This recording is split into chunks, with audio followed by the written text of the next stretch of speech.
Please challenge the spirit of laziness in your life. Some of you, without developing your gift, people have started commenting on it. Imagine what happens when you develop it. I hope you still like me. Please, listen to me. Nobody goes to a mango tree without mango and just starts clapping and is happy. You look at the tree, you may stay a few minutes to get shade and move. But once it is time for mango, as it starts coming out, the fruit is calling you. The mango does not want followers. The mango is not looking for followers, but it is too gifted to be ignored. The mango does not go around calling for followers. It just keeps building the mango. And because hunger is something you cannot resist, you may ignore it for a while, but one day when the sun scorches you and you stand and watch this mango. Trees don't call men, they only produce fruits. And men have to swallow their pride. Have you seen the skills that people employ to climb trees? All because they are looking for...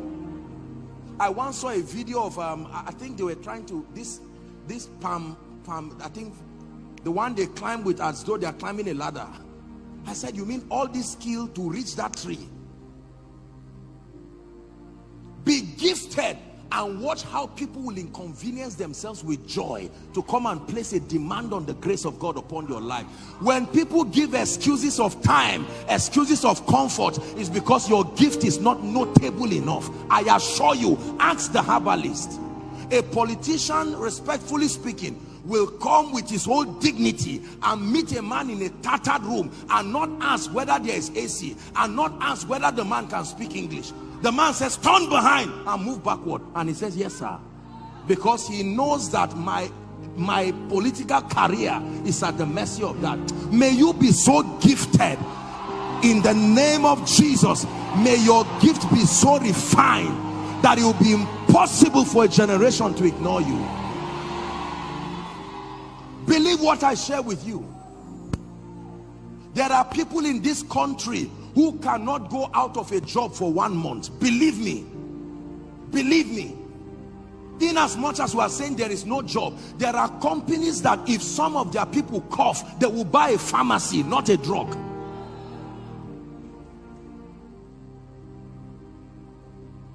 Make up your mind that you will be so gifted. If it's in ministry, discern the dimensions of God's grace that he has put and work it out. Place your life upon it. Apostle, God has called me to be a prophet. Like who? Everything you prophesy is wrong. The world will not place a demand on that kind of grace. Let's in the name of honesty. Are we together? Apostle, God has called me to be a kingdom financier. Let me know what you know about finances. Can you talk to kings? You are talking to your colleagues and you are happy about it. Your colleagues are not billionaires. Thank God for them. But your goal is to be able to mentor kings, that a nation will call you to hear the counsel of God upon your life.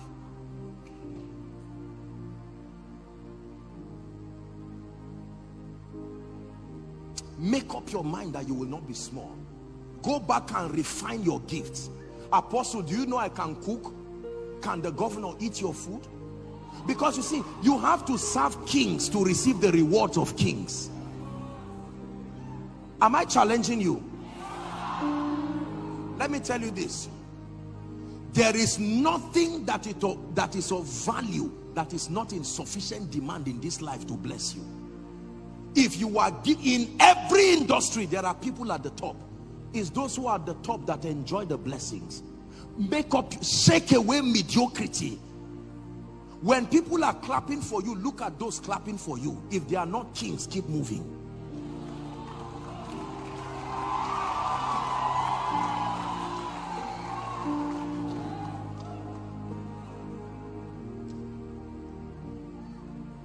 Mark 1:37.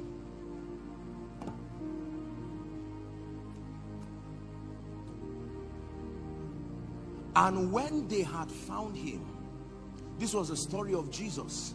Jesus had finished healing, doing several things. He ran away to go and just rest and pray, and men would not let him rest. There was such a magnetic property. Let me tell you, being gifted carries a strange magnetic property. It's amazing the level of inconvenience people will go through with joy when you are gifted. I assure you, in today's world, most likely it's only your family that will love you whether you are valuable or not. God and your family members.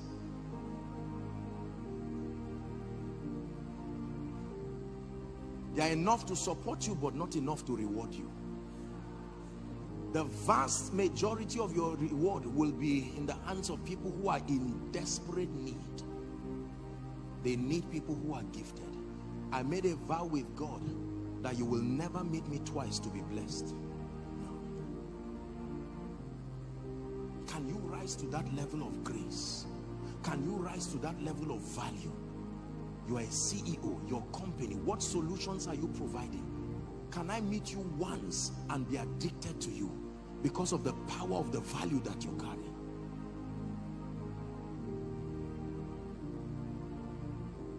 You know, people give me all kinds of gifts and people paint me, and sometimes when I see the photo they give, I say, you mean this is me? You didn't see it? You know, of course I love what they did, but I say, oh no, come on, please.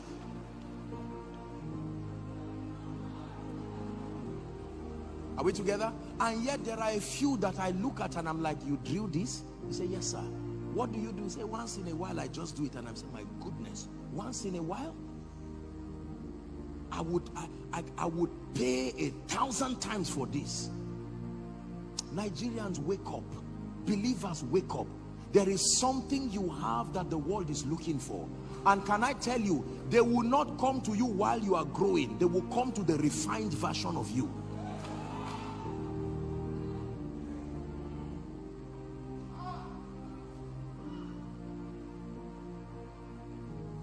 If your pastor hides today and says he's not going to preach for 5 months, he's going to have to beg God in that retreat and say, God, release me to bless people, because they will not let him rest. Someone's home at least will be on fire enough for them to call him and say, sir, please wake up. I don't care whether you are having a retreat, in the name of Jesus. If it takes flying you to this place, oh, you need to see how men react to real value.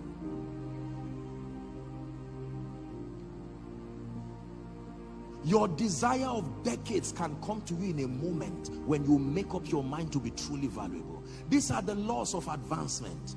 You enter your Sabbath to the degree to which you are valuable. You rise to a point where competition is no longer a possibility. You never have planes crashing with themselves in the air. There is enough space there. Traffic is usually down.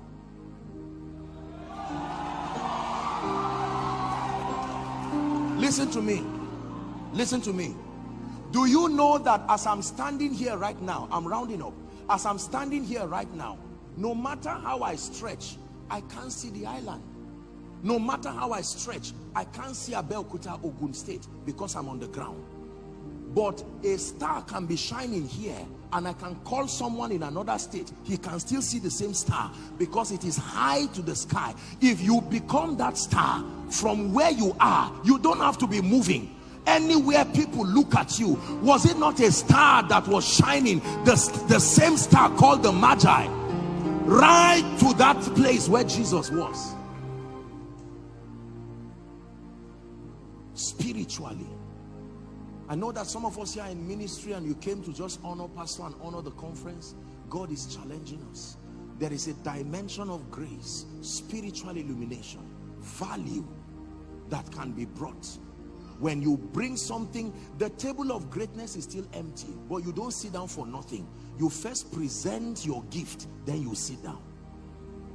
And life must vet that gift. There is a threshold level of competence and accuracy that grants you access to sit down. Make up your mind that you will take away shame and reproach from your life and your family. In the name of Jesus Christ.